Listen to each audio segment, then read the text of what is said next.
Ketika fikir berkabut, bibir beku tanpa suara, mata terpejam memberi makna, jemari pun ringkih menguntai aksara, dan raga seolah tidak lagi bernyawa. Masih adakah cara menyelamatkan jiwa? Musim hujan di penghujung November 2013. Tetes hujannya menjadi saksi bisu perjuangan seorang anak manusia menemukan dirinya kembali. Namanya Jen Pratista, seorang gadis muda yang masih berusia 18 tahun. Walau masih usia belasan tahun, ia dituntut untuk bisa dewasa 2 kali lipat dari usianya.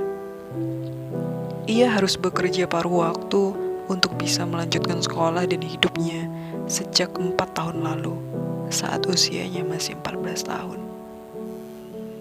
Jen terasing dari 2 keluarga barunya. 2 keluarga? Ya, saat usianya 14 tahun, orang tua Jen memutuskan berpisah dan keduanya memulai mahligai rumah tangga yang baru. Sebelum memutuskan menjalani hidup seorang diri, Jen pernah menetap di rumah keluarga baru ibunya, keluarga baru ayahnya, dan juga bersama abangnya yang merupakan satu-satunya saudara kandung yang ia miliki. Tapi, ibu kandungnya berubah temperamen imbas dari sikap ayah kandungnya yang keras dan kasar. Bahkan di akhir pernikahannya dengan sang ayah, ibunya babak belur dipukuli ayahnya di depan matanya sendiri. Sedang di keluarga ayahnya ia benar-benar seperti orang asing dan ia acap kali dipukuli oleh sang ayah. Terakhir, ia tinggal bersama abangnya. Tak jauh berbeda dari 2 kediaman yang sebelumnya Jen tinggali. Abangnya mengkombinasikan kedua sikap orang tuanya, temperamen, keras, dan kasar. Jen pergi dari kediaman abangnya setelah ia dipukuli hingga menyisakan lebam pada tubuhnya karena meminta uang membeli buku sekolah. Keluarga tempat berpijaknya menjalani hari di dunia telah amblas. 2 lelaki terkasih yang harusnya menjaganya justru menjadi orang pertama yang menyisakan lebam di tubuhnya.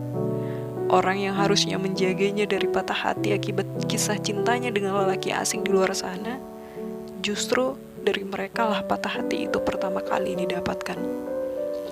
Kendati demikian, semesta selalu punya cara sebagai perantara tangan Tuhan merangkul hambanya.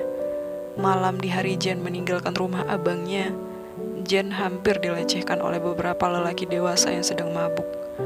Ia menangis ketakutan di depan ruko yang sudah tutup. Ketika Jen hendak disentuh lelaki itu, beberapa orang berteriak memecah tawa dari mulut yang beraroma alkohol itu. Ternyata mereka si pemilik ruko. Jen tertolong malam itu dari cengkraman kebuasan manusia. Jen masih menangis takut saat berada dalam pelukan istri pemilik toko yang merupakan sahabat karib ibunya dulu. Walaupun lelaki yang mengancamnya telah pergi, ia benar-benar terluka, terbuang, dan terasingkan. Mulai malam itu juga, Jen mendapatkan tempat tinggal sekaligus pekerjaan di rumah toko yang menyisakan trauma sekaligus awal yang baik untuknya. Awalnya pemilik toko mengajak Jen tinggal bareng bersama keluarga mereka. Tapi Jen menolaknya tegas. Ia tidak mau menjadi pemicu hal yang seharusnya tidak terjadi. Kebaikan mereka malam itu sudah lebih dari cukup dan entah dengan apa dapat membalasnya. Jen mengisahkan ia mencari pekerjaan dan tempat tinggal untuk itulah atas dasar iba dan rasa prihatin kemanusiaan lainnya. Ia dibolehkan tinggal dan bekerja di rumah toko itu. Begitulah kisah lalu seorang Jen Pratista, gadis 18 tahun yang kini sedang berjalan menunduk di bawah deras hujan. 4 tahun yang lalu. Dan sekarang, November 2013, menyaksikan langkahnya yang gontai menyusuri pinggiran jembatan yang di bawahnya sungai yang mengalir deras karena hujan. Bibirnya pucat, ada lebam di pipi, serta sudut mata kirinya. Tapi, hatinya lebih perih dari lebam yang tampak di wajahnya. Lukanya 4 tahun lalu sejatinya masih nanar walau bibirnya berlukis senyum. Sesak di hatinya seperti bola salju yang terus menggelinding dan membesar tanpa ia sendiri pun sadari.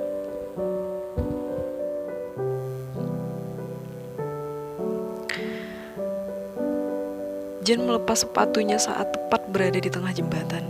Jauh di dasar hatinya, ia masih berharap ada pertolongan atas lukanya. Tapi ia bingung, karena saat ini Jen merasa berada di ruang bundar yang tidak ada sudut untuk ia duduk sejenak. Dan lorong yang ia tinggali begitu dalam, hingga cahaya tampak begitu jauh di atas sana. Ia terlalu takut bercerita akan lukanya, sebab kebanyakan orang hanya ingin tahu, bukan untuk peduli. Seperti pengalamannya yang menambah bentukan trauma di etalase jiwanya. Ia pernah sedikit berkisah pada teman yang ia percaya, tapi justru berbalik menjauhi dan mengejek dirinya. Jen pun menjadi sangat tertutup akan lukanya. Ia menjahit sendiri lukanya yang terus berdarah. Hingga saat ini, di saat gulita telah pekat di barak langit, ia benar-benar kehilangan dirinya. Tampak seperti ia tak mengimani sang pencipta dan tak bersyukur akan kehidupannya. Begitulah orang yang tak mengerti akan lukanya berujar. Padahal, justru karena ia bersyukur atas pemberian penciptanya, Jen malu untuk menerima semuanya. Ia takut trauma di hidupnya, lebam yang masih ia dapati, dan rasa sakit yang mencekam di ulu hatinya dapat menghujat takdirnya tanpa ia sadari nantinya. Ia bukan kehilangan keimanan pada Tuhan, tapi ia kehilangan dirinya sendiri. Semesta begitu indah, tapi mereka tidak menginginkan keberadaanku. "Hei, kamu sedang apa? Jangan!" sergap seorang pejalan kaki yang menyadari hal yang hendak dilakukan Jen. Di bawah terpaan cahaya lampu jalan, tampak yang sedang berlari sekuat tenaga itu seorang perempuan yang usianya tidak terpaut jauh dari Jen. Perempuan itu melempar payung yang sebelumnya berada di tangan kanannya dan terus berlari di bawah derasnya air hujan, menerobos genangan air dan raut wajahnya tampak gusar. Mendengar teriakan di bawah hujan deras itu tidak membuat Jen mengurungkan keinginannya. Tapi langkah yang berlari ke arahnya lebih sigap. Ia menarik Jen dari pinggiran jembatan dan memintanya untuk turun segera. "Turun please, aku mohon, kamu ngapain?" Jen terpaksa mengikuti karena cengkraman perempuan itu begitu kuat pada lengannya. Jen hanya terdiam bisu dengan bibirnya yang pucat dan matanya yang memerah karena sudah teramat lama menangis. "Kamu masih punya aku, kamu tidak sendirian." Pejalan kaki itu pun lantas memeluk Jen dan ia mulai sesenggukan. Menyadari dirinya harus lebih kuat dari wujud yang berada di hadapannya, ia mengusap pelupuk matanya dan membuka jaket parasut yang ia kenakan dan mengenakannya pada Jen, dan memakaikan kupluknya. Ia mengusap pelupuk mata Jen dan menatap tatapan Jen yang kosong dan berujar menahan kesedihannya. "Di bawah sana, sangat dingin malam ini. Kamu akan kedinginan jika melakukannya sekarang. Kamu pasti belum makan malam kan? Pulang yuk. Kakak tadi pesen bakso, capcay, kuitiao goreng, dan taro milk tea. Ayo." Perempuan itu menggenggam tangannya Jen, dan bibirnya yang bergetar menahan tangis, berupaya menyungging senyum, tapi Jen tak bergeming. "Ayo, nanti kamu sakit. Dan kakak enggak mau kamu sakit. Biarkan aku sendiri. Sudah saatnya aku pergi. Semesta tak menyukaiku walaupun aku menyukainya." Jen melepas kupluk jaketnya dan berniat mengembalikannya pada pemilik. Tapi perempuan itu mencegahnya dan kembali memeluk Jen, dan kali ini ia tidak lagi bisa menahan tangisnya. "Tidak, kakak tidak akan membiarkanmu sendirian. Ayo kita pulang." Perempuan itu kembali memasangkan kupluk di kepalanya Jen dan menggenggam tangan yang sudah kedinginan itu. "Kamu bukan kakakku," ujar Jen beku, dan perempuan itu berupaya menyunggingkan senyumnya menatap Jen. "Mulai sekarang, besok, dan seterusnya, aku adalah kakakmu." Tunggu, itu sepatumu kan?" Tanpa menunggu jawaban dari Jen, perempuan itu segera mengambil sepasang sepatu berwarna putih di pinggiran besi jembatan itu. Jen hanya terdiam di saat perempuan itu memasangkan sepatunya, mengangkat kakinya pelan, dan mengikatkan tali sepatunya, dan kembali menggamit tangannya. Kali ini, Jen hanya mengikuti langkah kaki perempuan itu. Hujan masih turun dengan derasnya. Entah apa yang ada di pikiran perempuan yang merelakan dirinya kehujanan untuk memberi kehangatan pada Jen. Juga Jen sendiri yang hendak melakukan sesuatu hal yang tidak akan pernah bisa dimengerti orang kebanyakan. kecuali mereka yang pernah merasakan hal yang sama dengannya, depresi.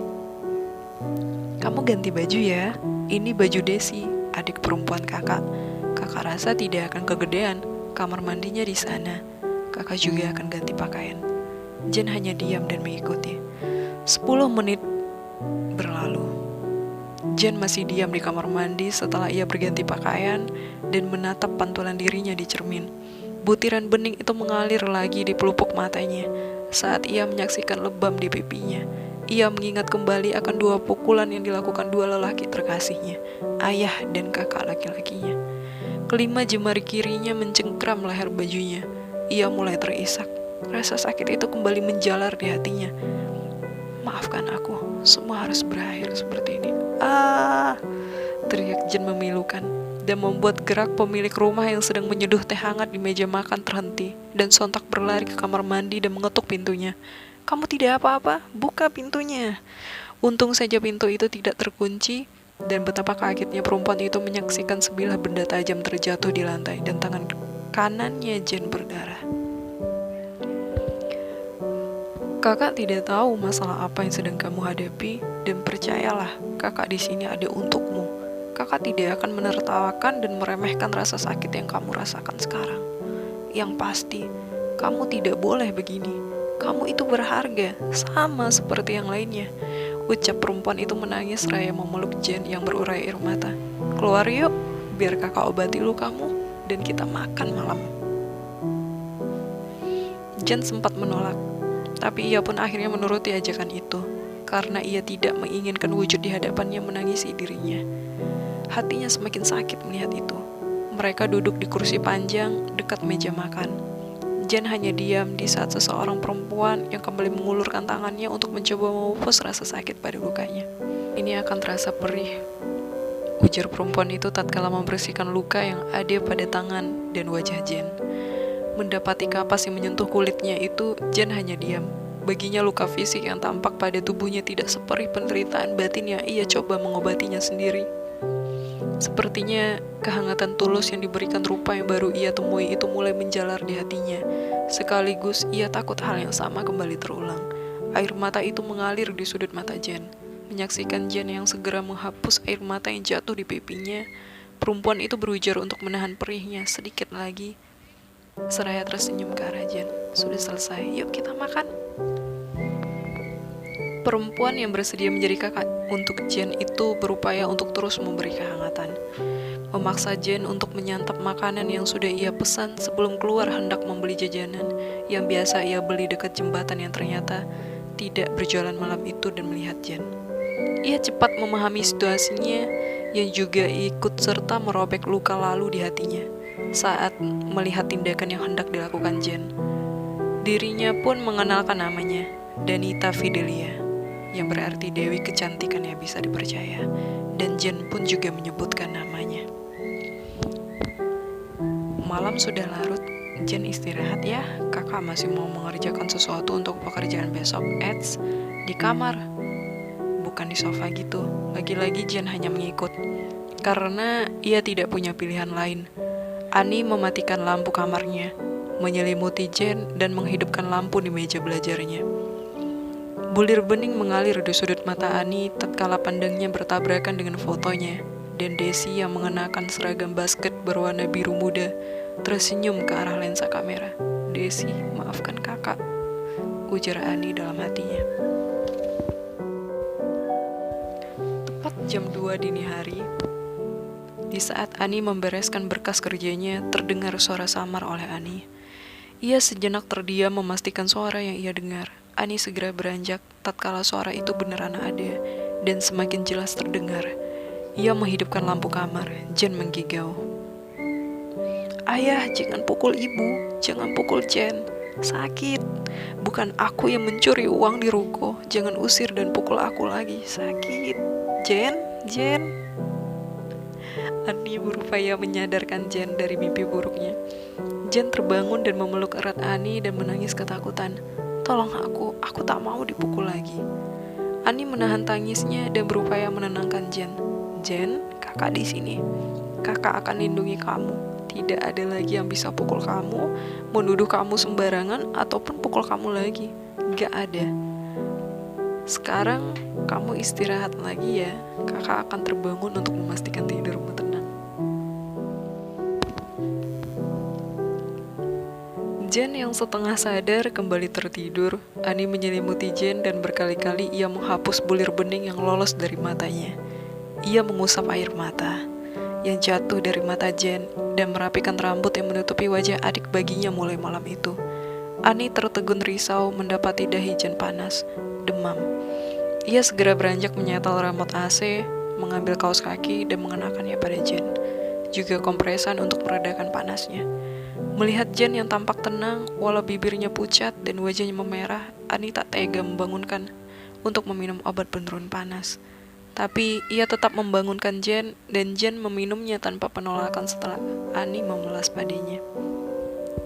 Jen, kamu mengingatkanku pada adikku Desi, 4 tahun lalu, di tempat yang sama, November yang sama. Desi pergi dengan cara yang sama dengan yang kamu hendak lakukan beberapa jam yang lalu. Desi baru ditemukan 2 hari setelahnya. Aku selalu berandai-andai. Andai bisa memutar ulang waktu, seandainya aku bisa membaca gelagatnya, seandainya aku bisa mencegahnya, dan andai yang lainnya, Jen. Bila hujan tiba, aku selalu teringat adikku. Ia yang kedinginan, perutnya yang kosong, karena ia pergi dari rumah sejak pagi. Hari ini ulang tahunku.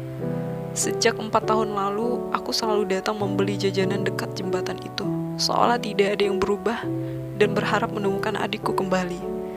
Juga bakso, capcay, kuitiau goreng, dan taro milk tea adalah makanan yang sangat disukai Desi dan aku. Kita selalu memakannya di saat pergantian hari ulang tahunku. Aku selalu merindukannya. Semenjak orang tua kita berpisah, aku dan Desi memutuskan tinggal jauh dari orang tua. Kita sepakat mengalah untuk kebahagiaan kedua orang tua kita yang sudah memiliki keluarga baru. Aku sampai tak mengenali ada beban selain luka kita yang sama ditanggung Desi. Sebab ia sangat ceria, hangat, dan keceriaannya seperti anak lainnya, seperti kamu, Jen Pratista. Nama itu tertulis jelas di seragam sekolahmu, perempuan seumuran adikku yang memberikan jaket dan payungnya di tengah hujan deras yang November 4 tahun lalu. Wajahmu lebam, ada bercak darah di seragammu, tapi dirimu tersenyum dan memelukku di saat jembatan itu ramai oleh orang yang hanya sekedar ingin tahu, tapi bukan untuk peduli.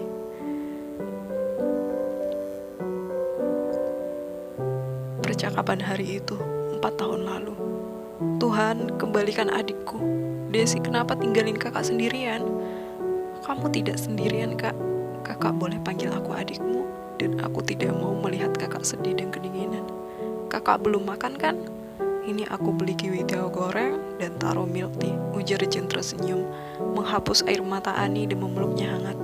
Walau hari itu ada luka yang menganga di hatinya, sebab pukulan dari lengan abang kandungnya sendiri, dan ia yang terusir. Ia ingin mengunci rapat ceritanya, untuk dapat melakukan sesuatu hal yang ia harapkan singgah di bab cerita kehidupannya. Sebab ia tahu sakitnya terabaikan, terlupakan, dan terbuang.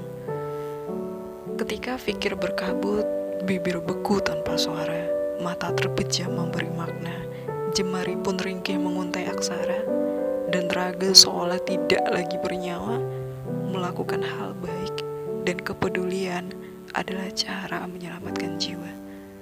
Cempaka Putih, Semanggi 2, 2 Juli 2020.